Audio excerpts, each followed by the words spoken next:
Luda tenía solamente 3 años cuando su madre viajó de España a Siberia para adoptarla. Sabemos que la infancia es muy importante en nuestro desarrollo, y qué mejor para mostrárnoslo que alguien que hasta los 3 años nunca recibió ningún tipo de afecto ni de atención. Como resultado de este trauma, Luda ha tenido que luchar contra diferentes secuelas: el miedo al abandono, la disociación, la incapacidad de sentir dolor e impulsos sádicos y violentos.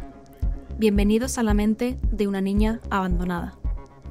Bueno, yo soy consciente de que tienes otros temas valiosos de los que hablar, aparte de tu historia con la adopción, y creo que estaría muy guay que otro día vuelvas y nos hables de tus conocimientos en historia, del Holocausto, del trabajo que estás haciendo, ¿no? Rehabilitando fotografías del Holocausto.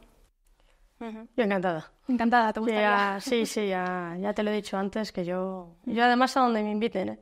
Además hay mucha psicología detrás de lo que sucedió. Se hicieron muchos experimentos para entender la conducta humana. Sí, bueno, y puede ser incluso interesante entender un poco el por qué. O sea, cómo lo veían los otros, cómo lo veían los prisioneros dentro, qué les mantenía con vida. ¿Cómo hacían para sobrevivir? Es interesante. Sí que yo que he leído bastantes cosas al respecto, es interesante también, ¿eh? Pues otro día nos centraremos en eso.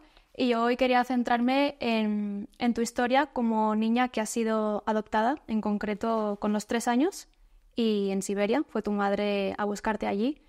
Y no hay mucha información respecto a cómo se vive este proceso, ¿no?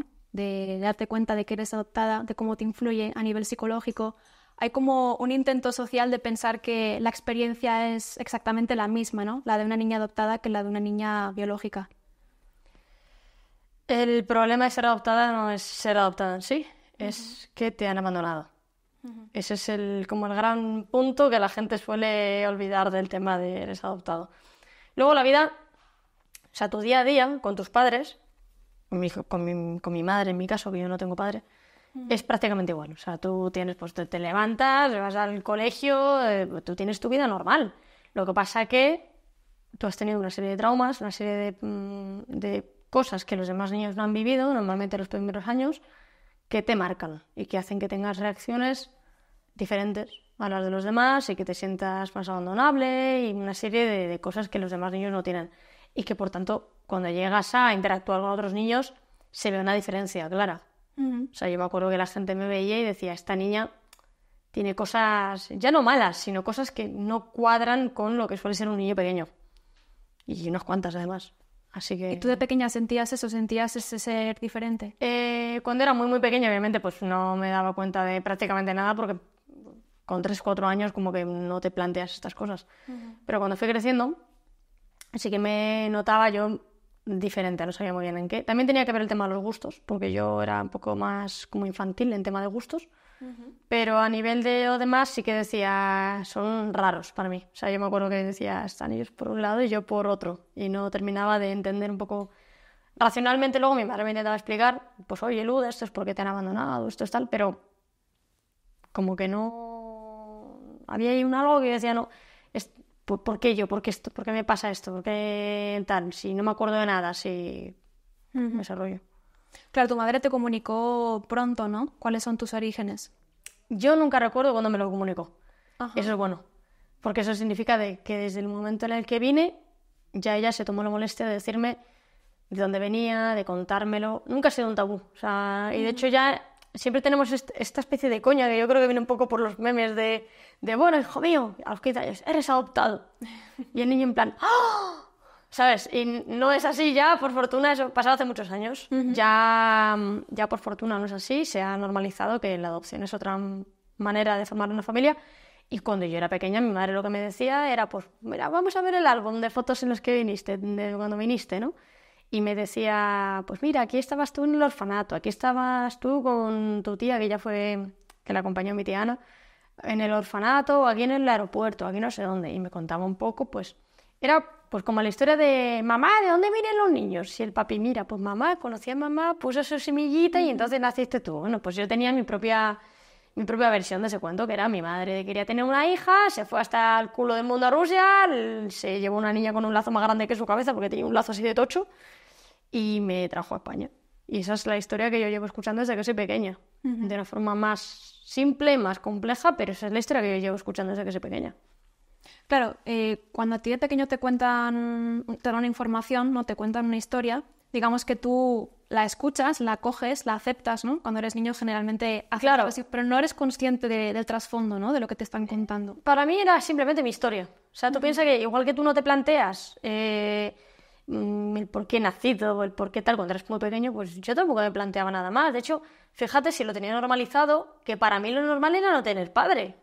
Fíjate que esto es como una consecuencia indirecta de la adopción. Yo tenía solo madre biológica, pero madre adoptiva, yo no tenía padre. Entonces, claro, cuando llegábamos a clase, esta autorización la tienen que tener firmada vuestros padres. Y yo en plan, pero si me falta uno, ¿qué hago? Claro, o sea, a ver, no me van a pedir que trajera una autorización firmada por un hombre que no existe.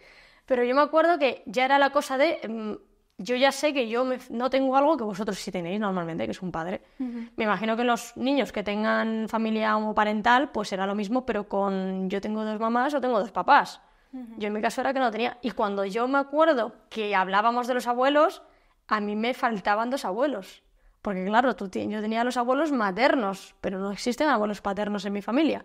Con lo cual me decían, ¿pero tu abuelo por parte de madre o por parte de padre? Y en plan, ¿cómo que por parte de aquí? Yo solo tengo 2 abuelos, a mí no me metas esas cosas extra que no existen. O sea, yo no he entendido de dónde salían esos 2 abuelos extra hasta que dije, vamos a ver, o sea, tus padres tienen que tener padres a su vez. Y ya un día cuando tenía 10 años o por ahí dije, ¡ah! O sea, hasta ese punto había normalizado que mi historia era la normal. Claro. La habitual. Y claro, ya la habitual pues tenía más bien poco, ¿sabes? Pero lo normalizas, simplemente es tu vida y ese no es el problema de ser adoptada. Pues el problema es eso, los traumas que tiene detrás y que te sientes diferente, que sientes cosas de manera distinta a los demás. Pero lo que es el hecho de ser adoptada, para mí era lo normal. Decir, Luda, ¿de dónde viene ese nombre? Y yo, de Rusia. O sea, era lo normal en mi vida decirlo. Claro, cuando somos pequeños normalizamos lo que conocemos. Claro. Yo también he crecido sin padre y me acuerdo que cuando iba a casa de mis amigas y aparecía su padre, yo pensaba, ¿qué hace aquí esta persona? ¿No? Se me hacía súper extraño. Como porque... O sea, aquí solo tiene que haber una madre. Porque hay un señor aquí, o sea, se me hacía súper raro. Sí, un poco me pasaba lo mismo. Luego también me pasaba que yo iba a ver a mis amigos y, claro, cuando ya sabes de dónde vienen los bebés, obviamente te planteas, que esto ha salido de estos 2. Claro, como que dices... Y te pones a intentar buscarles el parecido, a mirarle la barriga a la otra como diciendo, esto salió de aquí dentro, como que te choca un poco.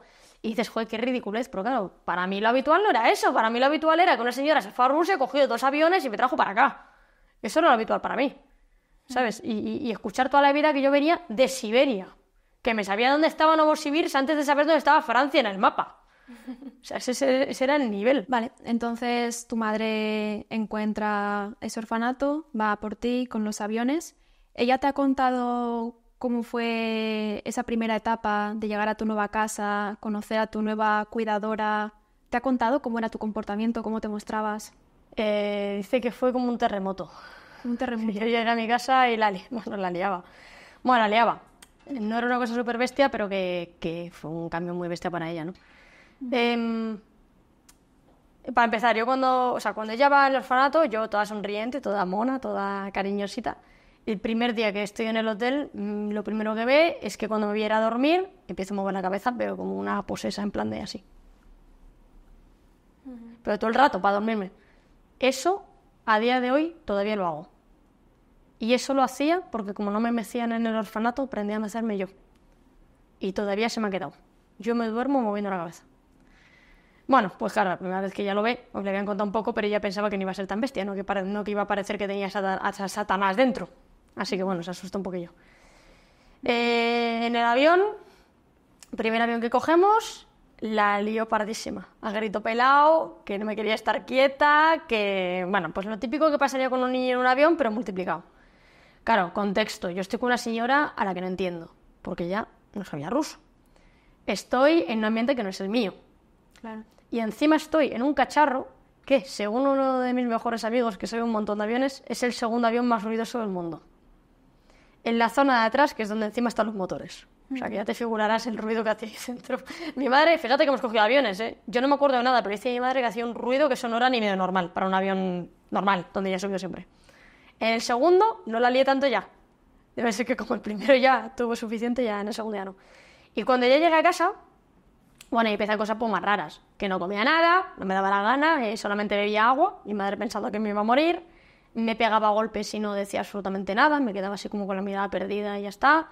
Era como súper ordenada, que esto a priori parece algo bueno, pero era un tema de que nos obligaban como en el orfanato a ser como muy ordenaditos y muy tal. Eso cuando lo tiene un niño no suele ser bueno, suele ser que... cuando un niño madura antes de tiempo, como que hay algo detrás que ha hecho que madure antes de tiempo. Entonces no era del todo bueno, luego ya se me quitó. Y luego, bueno, que por ejemplo, yo me acuerdo que... Bueno, no me acuerdo, ella me lo contaba. Que íbamos por la calle, saludábamos a algún vecino o a quien fuera, alguien que para mí fuera un desconocido. Y yo enseguida me echaba a sus brazos, cógeme, cógeme. Claro, eso no es lo normal. Los niños normalmente se suelen apegar a los padres, yo no me quiero separar de ti y tal. Yo el primero que pasaba por la calle me iba con él. Y mi madre, eso fue lo primero que dijo, vale, esto ya no... Aquí hay algo que esto no es muy normal. Claro, yo lo que buscaba era cariño. O sea, yo había estado durante 3 años que nadie me hacía hablando claro ni puto caso. Y yo cuando llego aquí y tal, pues yo lo que hago es buscar cariño en el primero que pasa por ahí. Por eso yo hacía esa actitud de pegarme a la gente. ¿Conoces los experimentos que se hacen con niños pequeños para medir cómo tiene el apego de seguro? No me lo pidieron tal cual, pero se veía en mi actitud. O sea, se veía en que yo me pegaba el primero que pasaba por ahí. Sí, en esos experimentos se mide si el niño, cuando viene un extraño, si se abraza a él o le teme, ¿no? Porque lo natural es temer a los lo extraños. natural es apegarte a tus padres y ponerte como detrás. Y mi madre, cuando ya veía que yo prácticamente me tiraba los brazos del primero que pasaba por la calle, pues como que no muy normal no era, ¿no? Claro. Y bueno, no era algo especialmente peligroso mientras no estuviera sola, porque siempre he pensado, digo, joder, si hubiera venido algún extraño me lleva, o sea, pero de calle, tal cual. Y luego ya, pues bueno, el resto de la adaptación en cuanto al idioma bien. Enseguida aprendí el castellano. Viniste sin ni siquiera hablar tu idioma original, ¿no? Sin saber ruso. Sí, a ver, esto probablemente tengo una explicación. Yo cuando nazco no voy automáticamente al orfanato, sino que me tiro 8 meses en el hospital. ¿Por qué? Porque al parecer nací con sífilis congénita. Eso se me curó rápido, pero de hecho en Rusia hay un montón de casos, no sé por qué. Es bastante letal en el sentido de que si no se trata a tiempo el niño se te muere, pero están acostumbrados y bueno, lo trataron y salí adelante. Tema, que en el hospital debe ser que fue encadenando una enfermedad con otra. Y tuve todas las respiratorias, que si bronquitis, laringitis, todo lo tuve. O sea, yo creo que las respiratorias que te puedes imaginar, tuve un montón de ellas. Total, que me estoy 8 meses al final encadenando enfermedad con enfermedad en el hospital. Cuando por fin salgo, voy al orfanato y claro, ya me prefiguro que el tema de no hablar mucho era por falta de estimulación. Que no me hacían mucho caso, no me hablaban mucho. Claro, a tu bebé si no le hablas, pues no aprende a hablar. Claro. Entonces, cuando yo llego al orfanato, pues imagino que ya hablaría poco y en el orfanato, pues poco nos hablarían. Porque sé de gente que estuvo en mi orfanato a los que sus padres les decían, a sus padres les decían que puede ser que fueran sordomudos. O que tuviera un retraso muy importante en el habla. A mi madre le dijeron que hay un informe por ahí de mi orfanato donde pone que tenía un retraso en el habla. Y no era un retraso en el habla, era que no me habían estimulado y yo no había aprendido a hablar. Entonces, cuando yo llego aquí, claro, los niños de 3 años o por ahí, un poquito menos, hablan mal, pero hablan. Y yo no hablaba nada de ruso, yo decía niet, da y ya, deja de contar. Entonces, cuando llego, ya directamente aprendo el español. Ventaja para eso, pero es verdad que lo piensas y dices... ¿Cómo tiene que ser de cruda la cosa para que a los padres les suelen decir que su niño viene con... y que no saben diagnosticar? Porque se ve que no tenían ni idea de lo que era un retraso y lo que no. ¿Tienes información de cómo os trataban en el orfanato? Tengo muy poca información. Solo sé que... A ver, el orfanato era un sitio muy moderno. Yo investigué un poco sobre el edificio en sí. El edificio lleva existiendo desde 1890, una cosa antiquísimo. Después fue una prisión provisional para mujeres, después no sé muy bien, hay una época donde no se sabe muy bien qué pasó, después fue dispensario médico y en el año 1950 es orfanato por primera vez, o sea que llevan muchísimos años y tienen muchos años como de experiencia, como quien dice. Fueron reformándolo durante muchos años porque claro, un edificio antiguo y bueno, cuando yo estuve era un edificio relativamente moderno porque se había acabado de reformar la última vez, era un edificio decente, los cuidadores más o menos bien, habían llevado un médico jefe que era un tío de cierto prestigio, o sea, realmente parece que estaba bien el sitio, no había en comparación a Rusia, que yo he escuchado de maltratos y de cosas verdaderamente bestias. Entonces, en ese sentido, más o menos decente. Problema, que en un orfanato, por muy decente que quieras ser, al final a los niños, si no les das una esta como especializada, si no les hablas, si no estás con ellos, van a sufrir un evidente problema de apego, de retraso a lo mejor en el lenguaje, etcétera. Y de ahí yo creo que viene, ¿no? Porque, o sea, el orfanato yo creo que estaba bien, ¿sabes? De hecho, lo de el tema de no sentir dolor, que también lo comento siempre, creo que me vino más del hospital. De que posiblemente me dolían cosas y ahí como que les da todo igual, ¿sabes? ¿Cuánto tiempo estuviste sin poder sentir nada de dolor físico? Completamente hasta los 11, 12. Y luego ya lo perdí del todo a los 15. ¿Cómo se dio cuenta tu madre de que tenías...? Mi madre lo normalizó. Mi madre, yo cuando vine, empecé a demostrar eso, que no sentía ningún tipo de dolor. Mi madre simplemente decía, bueno, pues sí, no sé qué, eso es que está bien. Al principio como un poco peligrosillo, pero bueno, nos fuimos acostumbrando al tema. Y llegó un punto donde yo creo que ya casi era un tema de orgullo en mi familia. O sea, ya era una cuestión de, mira qué niña más fuerte que tengo, que se acaba de reventar la cabeza contra la columna y... ¿No sentías nada? No sentía nada. Me quedaba como mirando, era disociación, me quedaba así mirando a la nada y decía, ¿estás bien? Y yo, pues con esta cara, tal cual.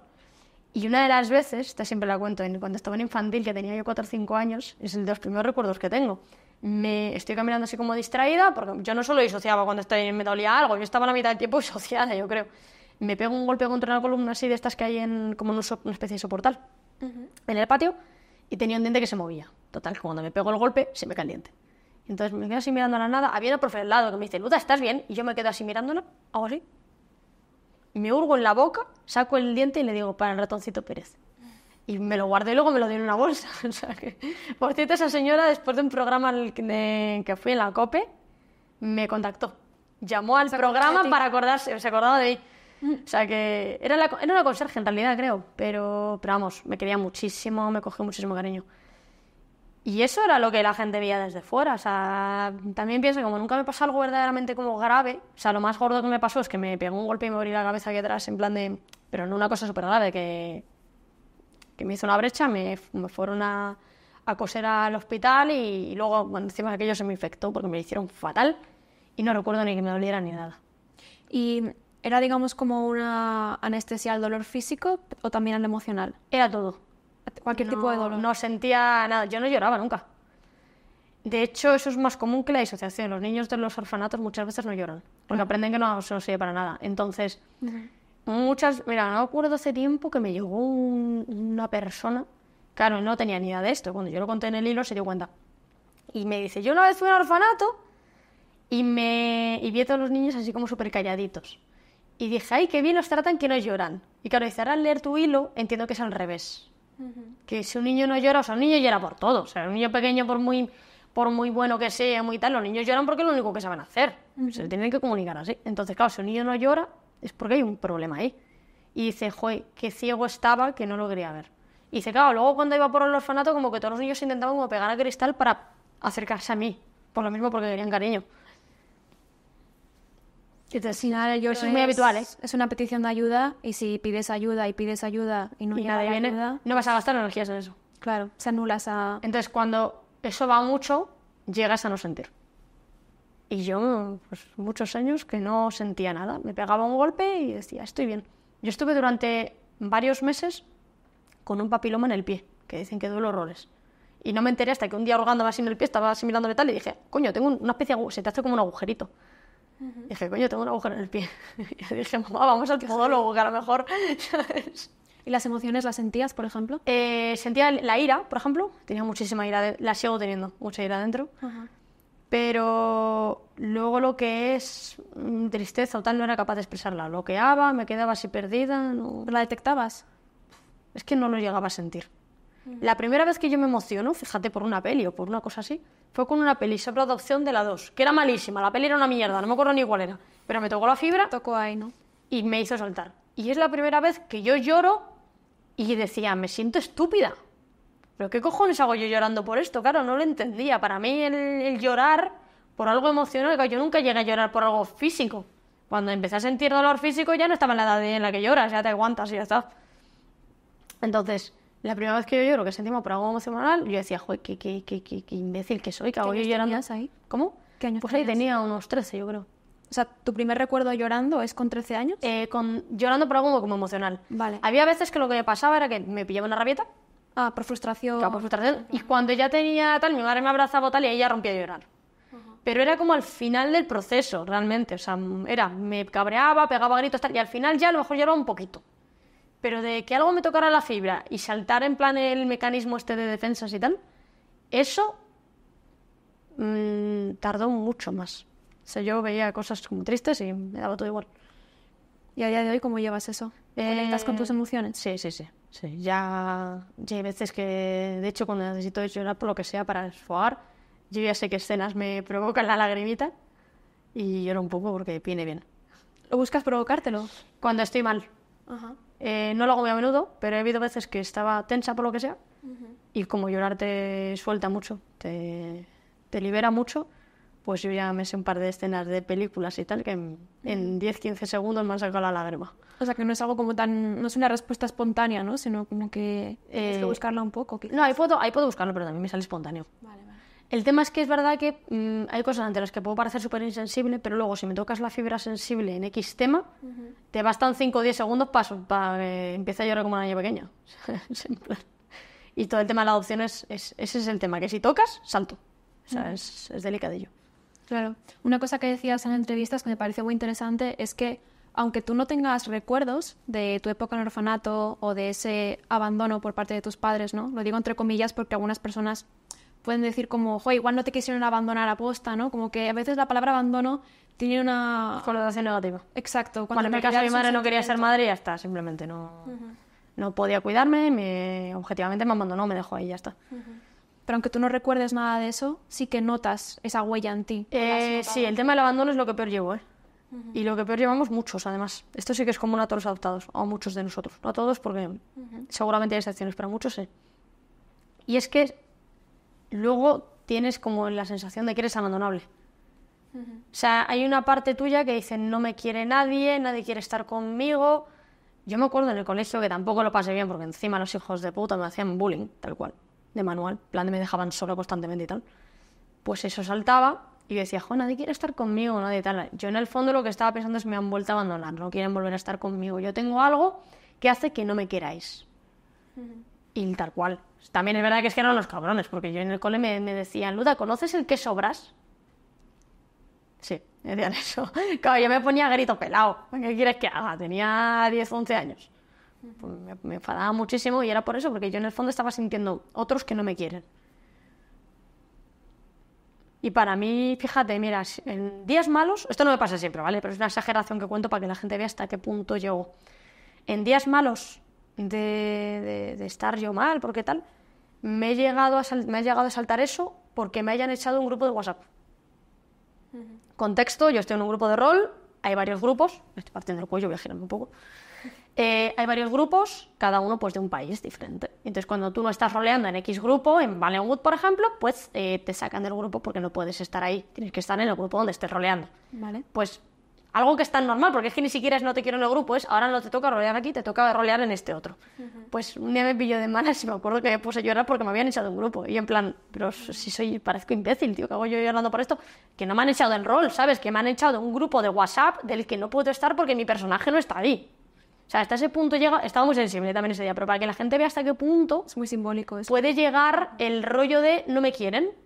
¿Sabes? Lo normal, cuando me salía de normal, porque esto es una exageración y casi nunca me pasa, ¿no? Lo normal, pues por ejemplo, estoy esperando a alguien, esa persona llega tarde, en el fondo de mi cabeza dice, este se ha ido por tabaco, me ha dado plantón, no quiere estar conmigo. Por eso llevo fatal las impuntualidades, pero fatal. No me gusta. Aparte de que les veo una falta de respeto, me sientan fatal por eso. O que alguien me diga, oye, me ha surgido algo, no sé qué. Mira, imagínate, cuando yo vengo a una entrevista, esto es súper formal, obviamente, no te van a dar plantón, pero tú imagínate que a ti te pasa algo grave, que tú dices, oye, tengo que posponértela tal. Probablemente no me hubiera puesto súper mal, pero probablemente una parte mía habría saltado. En plan de llamando a plantón. Aunque hubiera sabido que hay esto detrás y que esto es algo súper formal, que simplemente me estarías diciendo, oye, hoy no, otro día. ¿Sabes? Pero para que veas lo rápido que esa tontería puede saltar. ¿Sabes? Y claro, imagínate en un colegio donde me hacían bullying, pues está servido el problema, ¿no? Eso es lo que peor llevo, ¿eh? El tema del abandono es la peor mierda, porque lo de la disociación es que ni me enteraba. Simplemente existía, yo vivía con ellos, sabía que no sentía y se acabó, chipum. Por cierto, lo de la disociación nadie lo sabía, o sea, me enteré yo de lo que era después de haberlo perdido ya con 18 años. Es muy curioso cómo el cerebro va reaccionando, ¿no? Ese tipo de cosas, de yo tengo el dolor y tengo el llanto como una petición de ayuda, como una llamada de atención de un problema que está solucionando. Si yo lloro, si yo siento dolor y esto no es atendido, al final, ¿para qué voy a hacerlo, no? Sí, en Suprimos defensa de la la aprendida del respuesta. libro, sí que o sea, tiene nombre y todo. O sea, ya te lo sabrás tú, que sabes más de esto que yo seguro. En defensa de la aprendida del libro. Y se te queda delante. O sea, yo tuve que aprender a quejarme después. Aprender o sea, las primeras veces que yo siento dolor es, me doy un pequeño golpe en algún sitio, lo típico contra la mesa, ¿sabes? Ya me dolía un poco, pero me quedaba con... y me tensaba. Y entonces, a los 3-4 segundos, era como que algo en mi cabeza me decía, Luda, que te puedes quejar, y entonces decía, ¡ah! Y quedaba muy cómico desde fuera porque decías, joder, se queja con retardo. Retraso. ¿Sabes? Era como que iba lagueada todo el rato. Y era por eso, porque estaba como aprendiendo a, Luda, me puedo quejar. Oye, y con todo esto, ¿nunca le dijeron a tu madre que podías estar en el espectro autista? Porque hay como diferentes conductas, ¿no? Que podrían identificarse así. Claro, a ver, mi madre pudo pensar que tenía Asperger. Creo que era en su día, ella pensaba que lo podía tener. O eso, creo que era Asperger más que autismo, pero bueno, da un poco igual. Tema, hay muchos puntos que se pueden confundir, pero el tema del abandono era ya un indicativo de que iba por otro lado, ¿sabes? El tema es que era eso, que yo era como muy sensible, hay cosas que les pasan a estas personas que tienen otro tipo de problemas, que son muy sensibles a los ruidos, a que haya mucha gente y tal, eso me pasaba a mí. Creo que era por el tema de estar como muy en alerta constante. Yo necesitaba saber todo el rato dónde estaba todo. Y si estaba escuchando un montón de cosas, como que no me podía centrar y me agobiaba un montón, era exagerado. Hay muchas personas que han vivido traumas y por eso su cerebro está muy en alerta, ¿no? Porque es como... Sí, el todo estrés detectar la postraumático, tal cual. amenaza. Sí. Y hay personas que reciben, bueno, que creen que son PAS, por ejemplo, personas altamente sensibles, o creen que son TLP, o creen que son, cuando en realidad simplemente están, bueno, tienen el umbral de estimulación pues más bajo. Claro, Vale, y claro. yo además, como tenía esos problemas sociales y tal, pero vamos, en cuanto fui una vez a una de estas reuniones a ver si podía tal, le dijeron a mi madre, no pinta por aquí. Hay muchos falsos positivos, en temas de adoptados, Sí. y es porque la gente no tiene mucha idea de lo que viene con el ser adoptado. Ese es el problema. Que puede ser que haya niños adoptados que lo tienen, por supuesto, pero muchos de los que se lo diagnostican no es eso. Es que tienen el tema del abandono, es que tienen el tema de, ¿sabes? O sea, yo tenía una serie de cosas... O sea, que lo que te digo de lo del dolor, eso era muy identificativo. Lo que pasa que era eso, como lo normalizamos, que eso no existía en mi familia. Simplemente era, bueno, pues se ha pegado un golpe y no le duele. Y no le duele. Y claro, yo lo pienso ahora y yo digo, ¿pero tú qué te piensas? ¿Que tienes una niña de las fuerzas especiales? ¿O qué idea tienes tú de una niña de 3 años, tío? O sea, ¿sabes? Me parece súper interesante, ¿no? Lo que dices de yo no me acuerdo conscientemente de ese abandono, pero De nada, además. mi cuerpo, ¿no? Mis reacciones, tú lo llamas instinto, ¿no? Pero bueno, mi inconsciente Sí, está actúa ahí. de esa manera. Claro, está ahí. Sí, es que hay personas que no se creen, ¿no? Estas cosas. Les cuesta mucho. Mira, uno de mis mejores amigos, el que te he contado del que sabe tanto de aviones, él no sabía nada de adopción. Cuando él me conoce, pues bueno, él me decía, oye, ¿para qué te dicen que eres adoptada? Si con eso te están diciendo que te han abandonado. Y le digo, no entiendes por dónde va el tema. Ya. El problema no es que me digan que soy adoptada, el problema es que ya fui abandonada. Entonces, cuanto antes se racionalice y me expliquen por qué, mejor. Exacto, totalmente. Claro, pero yo entiendo por qué lo decía. O sea, el tío no lo dijo a malas. El tío quería entender algo que para él era, joder, a mí si me dijeran que me han abandonado, pues como que no me sentaría bien. O sea, es como lo típico de decirle al hermanito, eres adoptado y te encontré en el cubo de la basura, ¿sabes? En plan de... Y el niño se pone a llorar, ¿no? Pues él entendía que iba por ahí. Y claro, no va por ahí. Iba por el tema de, yo soy adoptada, tengo una serie de traumas y racionalizarlos mejor. Y ya, hacer como esas paces con tus orígenes, ¿no? Pero claro, desde fuera, la visión es, ¿pero cómo te va a afectar algo que no te acuerdas? Pues sí afecta, sí, de hecho sí. Pues sí, sobre todo las huellas del abandono, ¿no? Porque al final, Sí. cuando somos pequeños, estamos instintivamente preparados para aferrarnos a la figura de cuidado. Y cuando esa figura de cuidado no está física o emocionalmente, todo se desbarajusta y... Mira, hay una serie que es la serie de Merlí, que hay una chica que se llama Oksana, que es adoptada. Esta siempre la cuento porque es que en el capítulo ella era su cumpleaños. Da la casualidad de que yo vi el capítulo el día de mi cumple. Y lo estaba con mi madre al lado.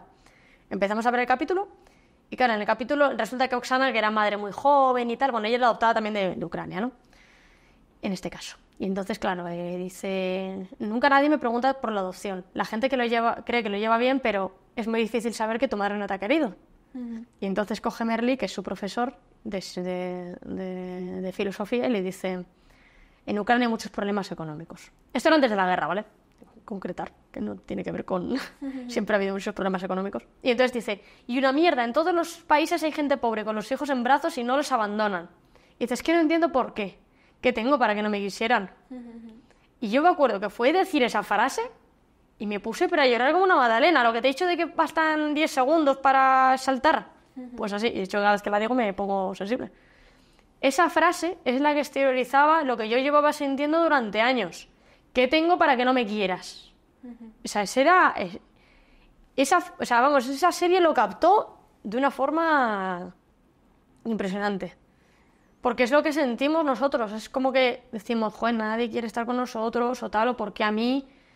Claro, realmente, objetivamente, pues nada, pues tú sabes que tus padres pues no tenían recursos, que no podían por lo que sea, o que directamente no querían ser padres, pero tampoco pues, querían abortar, yo qué sé, lo que fuera. Sus problemas tenían. Y en mi caso, mi madre además encima era alcohólica. Entonces, dices, racionalmente entiendes tal, pero... Mira, hay otra frase que era de una chica coreana, adoptada de Corea, vamos, y decía 23 pensamientos o algo así de una niña coreana. Y había una que decía, en mi cabeza llegó a entender que mi madre me abandonara, pero en mi corazón no. Entonces ese sentimiento, eso es muy común, ¿eh? Sí, y no solamente niños adoptados, también en niños que han nacido y están en su casa biológica, Sí. pero tienen abandono por un padre, una madre. Al final es como... Claro, lo que pasa es que donde más se nota, ¿qué pasa? Si son los adoptados y tal, porque es como lo más exagerado. Pero hay niños que tienen trastorno del apego que tienen sus padres. Lo que pasa es que, claro, lo más habitual, lo más normal es verlo en chavales que directamente no han tenido padres. ¿Sabes? Claro, se acentúa más. O sea, claro, yo oigo la palabra huérfano, que no tienes padres, y como que me suena raro. Pero yo por otra parte digo, coño, si yo fui huérfano, ¿sabes? Estuve en un orfanato, un sitio para huérfanos. Claro. Que yo no tuve padres durante 3 años, ¿sabes? Pues literalmente eso. Se da ahí como un quiebre en la autoestima, ¿no? Porque es como los padres y las madres están preparados para querer a sus hijos, pero mi padre o mi madre no quiere ser mi padre o mi madre, ¿no? Entonces, inconscientemente, aunque no sea racional, crees que algo falla. Claro, de hecho, el mayor miedo que tienes cuando vas a buscar es que te digan que tu madre te abandonó porque no te quería. Que es absurdo, o sea, no va a haber una madre que diga no, o es muy raro encontrarlo, que diga, no quiero a mi hijo. No es no puedo tenerlo o no quiero tenerlo porque tal. No, es no le quiero. A tomar por culo el niño. Te vas a encontrar eso, tío. Pues todos los casos son que no podían. Que legalmente, por el tema de China, por ejemplo, el tema del hijo único, y entonces les podían cascar y les podía caer una buena por haber tenido un hijo de más. Que tenían problemas de drogas, de alcohol, etcétera, ¿sabes? O sea, ese es tu caso, ¿no? Has contado siempre. Que has conocido que son tus padres biológicos. Sí, bueno, en mi caso había un poco de todo. Mi madre era joven, no tenía recursos, encima fumaba y bebía como cosaca, o sea,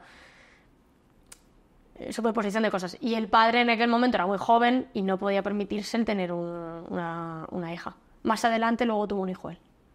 Y a ese hijo sí que le crió. No, perdón, lo llegó a tener antes, creo, pero como que no podía permitirse tenerme o no sé qué historias. Y ese hijo yo lo he encontrado, se llama Semyon, y he hablado con él. ¿Has hablado con él? Yo he hablado con mi medio hermano. Sí. ¿Has hablado con tu padre biológico? Con mi medio hermano. Con otra media hermana que tengo por parte del padre también. Intenté contactar también, bueno, es que mi lado materno es un culebrón, pero con letras mayúsculas y en La neón. familia de tu madre biológica. Sí, es un culebrón tremendo. Mi tía biológica estuvo en la cárcel por matar a una persona. Mi medio hermano por parte de madre, también en la cárcel por pelearse borracho. Mi madre, hasta donde sé, alcohólica y posible que adicta a otras sustancias. Y luego empieza a subir para arriba. La abuela también se mató peleándose porque estaba también borracha. El abuelo, unas teorías me dicen que se suicidó, otra que también se mató en alguna pelea.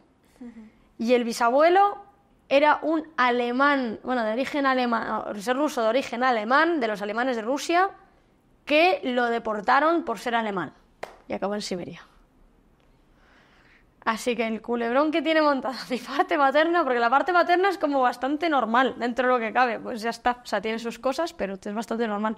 Mi parte materna es un culebrón, no me molesta decirlo además porque no es mi vida realmente. Antes te comentaba el experimento este con los bebés para medir el apego seguro. Lo que hacían era primero poner una habitación al bebé con la madre y después pedían a la madre que saliera de la Creo que he habitación. visto el vídeo. ¿Lo has visto? Es Sí, muy interesante. Creo que está he visto el bien. vídeo. De estos me trago unos cuantos, ¿eh? Normal. Sí. Y bueno, el apego seguro se podía decir que tiene un apego seguro cuando la madre se va, el niño llora y cuando la madre vuelve, se consuela. Lo que te quiero preguntar es, ¿tú crees que has logrado construir un apego seguro con los años? A ver, esta pregunta es un poco sí y no. Con mi madre sí. Mi madre es mi madre desde hace muchos años y ya está. Pero yo no considero que tenga un apego seguro. Porque yo tengo la sensación todavía de que me pueden abandonar. No solamente ellas, sino amigos, quien sea. Es una cosa muy absurda porque es como te va a abandonar tu madre. Pero claro, por otro lado es como en mi cabeza diciendo, pues ya lo hizo. Me pasa sobre todo más con amigos. A más tiempo llevo con una persona, pues más se diluye, ¿no? Esa sensación, pero todavía la tengo, ¿eh? O sea, la sensación de que puede cogerla y decir, vale, me piro. O sea, hay diferentes situaciones que te activan un poco ese anticipatorio, ¿no? Sí. Igual que tarden en responderte mucho tiempo, quizás. Sí, bueno, en general, una pelea que pueda tener, lo que sea. En definitiva. Hay muchos motivos que puedes pensar tú, me han abandonado. A esto si quieres no respondas, pero bueno, a mí como psicóloga me interesa mucho cómo influye el estilo de apego y la relación con los cuidadores, cómo influye esto después en relaciones de pareja. ¿Tú has visto...? Pues no es que no quiera responder, es que no puedo. Ajá. Porque soy asexual. Esto, bueno, lo único, no me influye en nada malo, simplemente lo soy. Pero es como preguntarle a un homosexual cómo está con una mujer. Que no te va a decir que él está siempre con hombres, ¿no? O con mujeres si es una mujer. No te puedo ayudar porque no... O sea, ¿has tenido una vinculación romántica con No, nunca he tenido una... Efectivamente, sea sexual y romántica en mi caso. Por lo que sé, algunos las pasan canutas. Porque que te dejen ya es doloroso, pero que te deje tu pareja, si has tenido el tema del abandono, no debe ser nada bonito. Y doy gracias, de hecho, ser asexual, ¿eh? Creo que me ha ahorrado muchas situaciones de esas. Te lo digo completamente en serio. Creo que para mí, con los problemas que tengo, es una ventaja.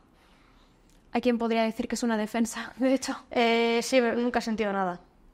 O sea, una defensa sería, por ejemplo, decir, siendo atracción por alguien, me pongo cachonda, por así decirlo, pero no quiero nada con gente porque me puedes abandonar. Bueno, la definición de defensa es algo más inconsciente. Sí, lo entiendo, pero es que no existe nada de eso. No tengo ningún tipo de deseo por nadie, por nada. O sea, no me pongo nunca cachonda, no, cero patatero. Y por lo que he hablado con el psicólogo este que es experto en trauma, dice que no te parece tener ningún tipo de origen ahí, así que... Pues bueno, ya está, simplemente lo soy y... Doy gracias, la verdad. He tenido mucha suerte en ese sentido, porque solo me faltaba apegarme a alguien. Fíjate que yo no tengo parejas, pero mis dos mejores amigos, hay gente que podría pensar que somos pareja, en el sentido de que tenemos una relación hiper estrecha. Yo lo llaman NGU. Es como NGUU, no tiene ningún sentido, es una palabra que me inventé de pequeño. Para ellos son mi NGU, son alguien que yo quiero mucho. Mi NGU es mi madre o mis dos mejores amigos. Y hay 3-4 NGUs en mi vida, iba a decir, no hay más. Y son personas con las que tengo una confianza total, absoluta, una intimidad absoluta. Simplemente no hay ese rollo romántico ni de sexo, de ningún tipo. Pero tengo una relación completamente cercana con ellos. Entonces, en muchas cosas podrías pensar que somos pareja, lo que sea, hay gente que lo piensa, de hecho. Y yo siempre les digo que no. No somos pareja, por así decirlo, de una forma tradicional, porque realmente, pues, si estás con esa persona constantemente y tal, pues habría gente que podría decir, bueno, sí, sois una pareja. Bueno. Pero sois tres. No, o sea, a ver, yo con uno y con otro. Pero no entre ellos. No es como si fuera un trío. Vale. Pero no, o sea, realmente es que no lo es. O sea, no hay nada sexual, no hay nada romántico, no hay nada de eso. Simplemente es una relación total y absoluta. Como De apego. Para mí es muy parecida a la que te podrías tener con un hermano y a la vez con un amigo. O sea, un amigo muy cercano o con un hermano con el que, o sea, fíjate que con el que te bañas, duermes, si hace falta. O sea, yo si puedo dormir en mi cama sola, pues duermo sola porque yo estoy más cómoda. Pero yo he ido a hoteles y he tenido que dormir con ellos en la misma cama y me da absolutamente igual. O sea, ¿sabes? Como que no tengo ningún tipo de problema. O sea, ese punto llega de cercanía. Pero lo que te digo, no son pareja de forma tradicional. Y nunca he sentido nada, ningún tipo de atracción por nadie y nada. O sea, ¿Tú cómo has podido experimentar esto en primera persona? ¿Crees que podrías dar algún consejo a padres que hayan adoptado o que quieran adoptar de cómo facilitar esto? que con amor no se cura todo. Eso de, no, yo es que así le quiero mucho y ya se arregla. No. Con amor no, el amor no lo cura. De hecho, me duele decirlo, pero yo creo que no se cura en general. Yo sigo teniendo mucha ira, sigo teniendo ese lado autoritario, sigo con muchas cosas. ¿A qué te refieres con lado autoritario? A que cuando yo era pequeño, debido probablemente al tema del abandono, de que sentía que no me querían, del bullying que recibí, de que no tenía nadie, pues desarrollé un lado que pensaba que yo estaba por encima de los demás. Yo decía, yo estoy por encima de los demás como persona. No porque se me dé mejor X o Y, sino que soy superior. Yo soy la gran luda, eso le llamamos en casa la gran luda. Y ha sido el mayor dolor de huevos que yo creo que hemos tenido en mucho tiempo. Desarrollé eso, un lado muy autoritario. ¿Pero en qué conductas, por ejemplo? Yo me veía por encima, yo quería ser como el dictador de Corea del Norte. O sea, de mandar, de exigir lo que tú quieres, de imponer tu... Sí, pero no era una maribandona y no sé qué, era estoy por encima de ti y te tengo que someter. Ese era el punto. Bueno, es comprensible, porque al final cuando estás por encima de alguien no te va a doler si te abandona. Sí, hasta cierto punto. A ver, yo tenía una frase, bueno, tenía un par de ellas. Había una que era, si voy a ser sola, que sea soy tu superior. Ya que estoy yo sola, os voy a someter a todos, a tomar por culo. Se acabó el problema, muerto mis perros, se acabó la rabia. Y la segunda era, si yo soy superior, tengo derecho a imponerme sobre los demás. Que esta frase me dolió mucho saber luego, o sea, cuando yo fui creciendo, que esa frase ya la había pronunciado antes una persona. ¿Quién? ¿Crees que tu historia vital guarda relación con este interés que tienes en esta época histórica? Bueno, esto ya nos dará para el siguiente podcast. Tiene. A ver, es que es un tema muy delicado porque normalmente no lo suelo tratar. Hoy me he animado porque es un tema de psicología. Y a ver cómo lo editas esto para que no se malinterprete nada, porque no por ti, sino porque la gente es muy gañán. Y tengo mucho hater detrás. Vamos a ver, esto es bastante sencillo de entender, pero complicado de sentirlo. De comprender. Claro. Yo en ese momento lo que tenía era mucha ira y yo me sentía por encima. Y punto final. O sea, es que no hay más historia. Igual que hay gente que desarrolla depresiones, igual que hay gente que desarrolla un montón de historias. Yo desarrollé un lado que yo decía que yo estaba por encima, tenía que someter a los demás. Y cuando tenía 16 años me di contra un muro cuando dimos el tema de los totalitarismos. ¿Te viste reflejada? Ahí nació que yo no podía hablar ya del tema. Y el proyecto lo ha roto eso. Yo durante mucho tiempo no podía hablar de eso. Me ponía muy nerviosa. Me daban ataques de ansiedad. Por pensar que eres como... Por pensar, era como una especie de lucha en mi cabeza de... Esto es lo que yo siento, que yo estoy por encima, que los demás se tienen que someter y tal, versus esta gente lo ha hecho y sé lo que significa. Y tu espejo, ¿no? Sí, es que es la parte que más me duele normalmente contar, porque es lo que te digo. Primero porque, lo que te digo, la gente es muy gañán. Y es muy fácil decir, mira, la que hace esto en realidad es como ellos. Pues no es tan sencillo. Estamos en un espacio de psicología. Claro, o sea, ese es el punto, por eso lo cuento aquí y no en otros sitios, ¿no? Cuando me preguntan en un espacio político y tal, digo, no, esto es una faceta más mía que me gusta y ya está, y no me gusta entrar ahí, pero bueno, creo que te lo puedo contar a ti. Era muy complicado. O sea, verte reflejado en eso dolía, ¿eh? Porque durante mucho tiempo luego estuve reprimiéndome y tal, y ahora lo que hago es como intentar liberar esa tensión por algún lado. Una es el proyecto, me sirve como para liberar. Se llama. Y segundo, para recordarme a mí misma lo que es eso. O sea, el proyecto nace para yo recordarme qué es eso y las consecuencias que ha tenido en parte. Ese es uno de los motivos por los que nace el proyecto. No el único, porque también había una convicción y tal, si no lo hubiera hecho, y que me gusta restaurar fotos. Hay una parte que es meramente que me gusta, que es un hobby.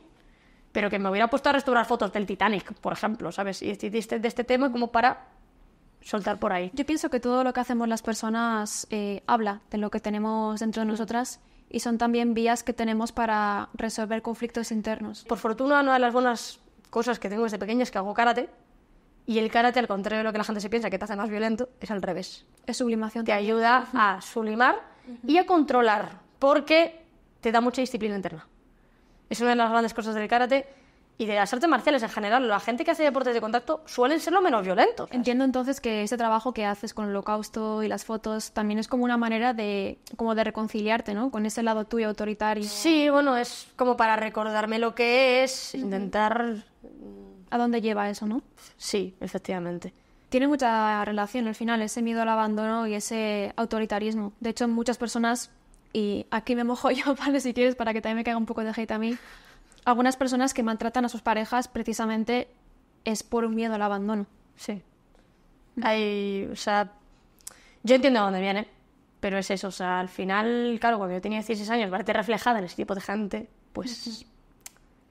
Lo que te digo, yo llego a un punto donde a mí me decías la palabra Hitler o campo de concentración y literalmente me empezaba a dar un sofoco, como un ataque de ansiedad. Yo ponía a hiperventilar y recuerdo varias veces marearme y casi me voy al suelo. Puede que fuera como un miedo a ser lo mismo que ellos. Sí, básicamente. Y esa parte, bueno, pues lo que hago ahora es sublimarlo a través del proyecto y sobre todo a través de unos juegos de rol que yo tengo donde ella vuelve todo lo que quiero y más, porque es un juego, interpretas un papel. Entiendo. Es como un actor. Es como si me dijeras que me dedico a ir a una película a hacer de un asesino en serie. Pues probablemente también le serviría ese lado macabro, bestia mío, para soltarlo por algún lado. Si te sirve de consuelo, al final, pues los psicólogos vemos de todo y es muy frecuente ver estos casos de una persona que le entra como ese pánico o ese miedo de verse reflejado o identificado con algo que considera aberrante, ¿no? Por ejemplo, a mí me ha contado alguien que igual veía típica serie como Jeff Dahmer, ¿no? O de este tipo de abusadores y como ese miedo al sentimiento de alguna manera verse identificado, verse reflejado y se asustan. Pero precisamente ese miedo y ese rechazo lo que te informa es que hay una problemática ahí que se puede resolver y que tú no quieres ser eso. Claro, lo Entonces, que pasa es que ser culpable por ello. Claro, lo que pasa es que cuando yo entro en ese estado como de gran luda, de autoritaria y tal, cuando me sale esa barrera se va. O sea, es como si la aura estuviera contenida y cuando yo salto de esa manera se van todas las barreras y las suelto por ahí. ¿Hay mucha diferencia entre la gran luda y la luda? A ver, tengo conciencia de mi personalidad. O sea, eso dejarlo muy claro, no soy dos personas diferentes, no hay ningún de este. Pero suelto todo y es verdad, desde fuera parece que otra persona. Yo soy perfectamente consciente de todo, ¿eh? Pero desde fuera, bueno, como hablar con o sea, hablando claro, hablando mal y claro. O sea, de decirle a la gente verdaderas bestiadas que les quiero hacer sin tener ningún tipo como de remordimiento en ese momento. Claro. ¿Sabes? De decirle a alguien que a quien le quiero hacer bestiadas, no voy a dar detalles. Pero Bueno, eso también es fruto de la disociación al fin y al cabo, ¿no? Porque no eres...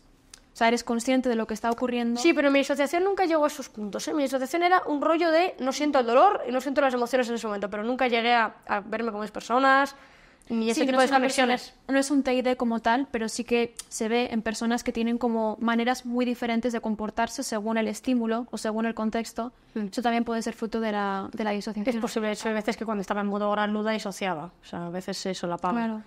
Pero cuando estaba así era como si la soltaras. O sea, es como si hubiera un mini dentro de mi cabeza, un mini Kim Jong-un de Corea del Norte, le soltaras y en ese momento se pusiera a pulsar el botón rojo 20 veces y soltar 20 misiles nucleares, ¿vale? O sea, más o menos así. ¿Y había algunos contextos o estímulos que solían tratar eso en concreto? Cuando alguien se creía que tenía algún tipo de autoridad sobre mí, me sigue pasando por eso. Yo, de hecho, tenía mucho miedo de meterme en el mundo laboral. Te voy a preguntar justo esos tipos Claro, jefes. tengo jefes, ya te he dicho quiénes, no, ya te lo imaginarás. Obviamente mi jefe no se comporta como un jefe, es un tío, él llega, graba, se va, pasa de ti. Y la persona que está técnicamente justo por encima de mí es como un compañero más, así que en ese tema no he tenido absolutamente ningún problema. De hecho, todos en mi trabajo son majísimos, son buenísimas personas, me quieren todos muchísimo y les tengo un cariño que flipas a muchos de ellos. Y a los que no directamente, pues no me hablo normalmente con ellos, no porque me lleve mal, sino porque no ha surgido el tema, ¿no? Así que en ese sentido no he tenido ningún problema. Pero yo tenía mucho miedo de meterme en el mundo laboral porque decía, como me toque el típico tonto, se va a comer a la gran luda, pero así. Pero así. Y la gran luda, no me gusta decirlo así, pero o sea, la gente la acojona. O sea, cuando ha salido bien, la gente que me ha visto le ha dado miedo, ¿eh? ¿Tú te has visto que sí te han grabado alguna vez? No me he visto, pero sé cómo se ve. O sea, lo he vivido por dentro. ¿Cuánto tiempo dura más o menos? Depende. Yo he estado con días enteros con la graluda del tirón. Y ha habido días que simplemente un rato. Luego también lo he desencadenado muchas veces en el colegio, temas de bullying. Fácil, se meten conmigo, salta, sin más. Y sobre todo eso, era el tema de sentir que alguien estaba intentando quitarme autoridad. De alguna forma. O sea, yo de pequeña nunca me dio esta situación, pero si me hubieras presentado a un presidente del gobierno o una cosa así, yo me hubiera puesto, tú estás por debajo de mí y te tienes que arrodillar. Y yo lo sentía así, porque para mí tú eres un inferior, yo estoy por encima. ¿Con tu madre también te pasaba? Con todo el mundo. Mi madre es la primera inferior, vamos, o sea, todo Dios. Para mí todos. Cuando estoy en ese plan, no me quieres tener delante. Nadie quiere tenerme delante. Tal igual. Da miedito, porque a veces me pongo a pegar gritos, tal, y la gente dice que parezco otra, ¿verdad? Que... Y he ideado cosas muy bestias, he pensado en cosas muy bestias sobre, en esos momentos, sobre cómo hacer daño a la gente y cómo someter a la gente. Y es muy bestia. Entiendo entonces que sí que había como un punto de fantasía, ¿no? Con ese lado sádico quizás de someter a otros, de dominarlos. Sí, a ver, ya no era solo fantasías. En el momento en el que te planteas cómo hacerlo de verdad, ya no era como solo fantasía. Lo que pasa que, bueno, por fortuna mi contexto no me lo permite, siempre he tenido la sensación de que si yo tuviera algún tipo de poder absoluto, de que me dieras un poquito de rienda suelta, siempre he tenido verdadero miedo. De hecho, ha habido gente que me ha dicho, Luda, ¿podrías meterte en política? Y en plan, no me quieres de presidenta, créeme, no me quieres de presidenta, tío, no. Si alguna vez me ves en el Congreso de los Diputados dando un discurso, sal corriendo del país, por favor. Lo he pensado varias veces, ¿eh? Yo he pensado que si me das rienda suelta, no se quedarían solo en deseos. ¿Qué pasa, Denise? Es interesantísimo. Sí, y me encanta mucho que lo esté compartiendo porque, o sea, yo esto lo veo muchas veces en personas, pero no lo suelen contar. Pero esto es una realidad muy humana, lo que estás contando. O sea, es una respuesta completamente natural y normal frente a lo que has vivido. Ya. ¿Tú sueles recordar tus sueños? Algunos, no muchos. ¿Por qué? Saber un poco si había algún contenido relacionado con esto. Yo he tenido sueños bastante... De hecho, algunos de los que recuerdo son de estos. Sería tan interesante analizarlos. Yo he soñado que llevaba un campo de concentración. Que llevabas un campo de concentración. ¿Y quién eras dentro del campo de concentración? Era la comandante. Yo era la comandante. Yo también he soñado estar desde el otro lado, todo se ha dicho. ¿También has soñado estar en el otro lado? Sí. ¿Te rebelabas o te sometías? Creo que acababa cabezazos contra la gente. Me cuadra. Te puedo preguntar, cuando tú ves películas o documentales de esa época del Holocausto, o quizá de otros movimientos así, ¿qué se te remueve? ¿Qué sientes? Hay un poco de todo. Yo me he tragado de todo sobre Corea del Norte y a mi lado gran Luda le fascina Corea del Norte, pero hasta un punto que no te imaginas. Hay un par de canciones que le dedicaron al Kim Jong-un, que una se llama Solo te seguiremos a ti y la otra se llama El padre amistoso, una cosa así, Friendly Father en inglés. Y yo me las pongo a menudo cuando estoy en plan gran Luda. Te pones las canciones cuando te sientes así. Porque yo siento Claro, que es una manera de alimentarlo, ¿no? me tienen que... Es la forma de calmarlo. Y me pongo escenas bestias de películas. Y eso te calma. Sí. La gran Luda... La gran Luda. Siento que yo podría ser esa persona y tal. Claro, es como que desfogas a través de, ¿no? Claro. Ujú. Muy sencillo. Qué interesante. Con los nazis no busco tanto.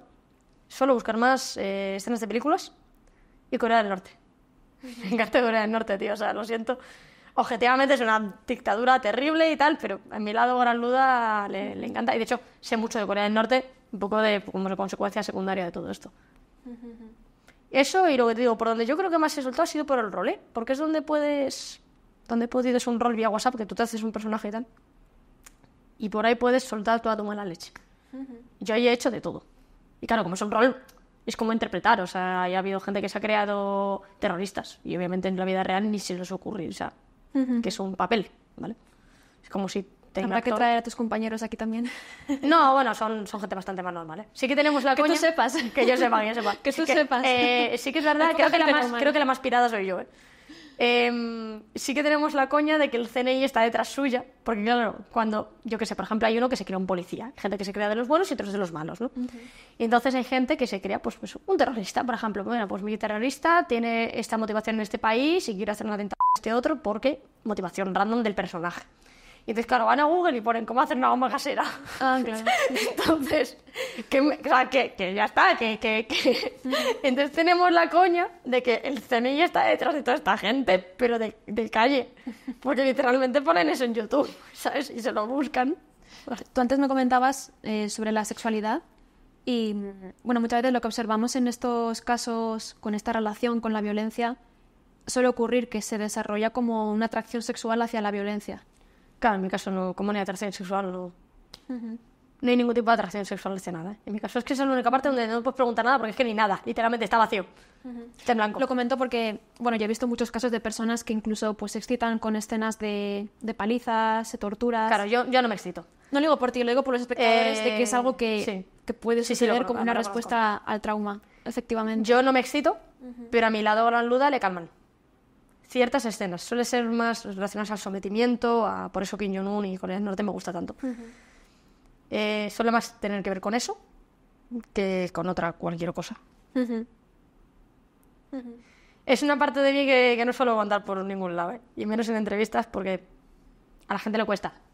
A la gente le cuesta. Bueno, para mí ves que es como hablar de un zumo de naranjas. Claro, no, por eso lo comparto contigo, ¿sabes? Al final, hombre, estaría bien un disclaimer de, por favor, simplemente estamos analizando psicológicamente a Luda, no es ninguna aspirada.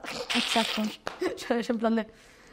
Pero que todo esto forma parte de mí, ¿sabes? Al final, oye, pues el proyecto ha salido de ahí.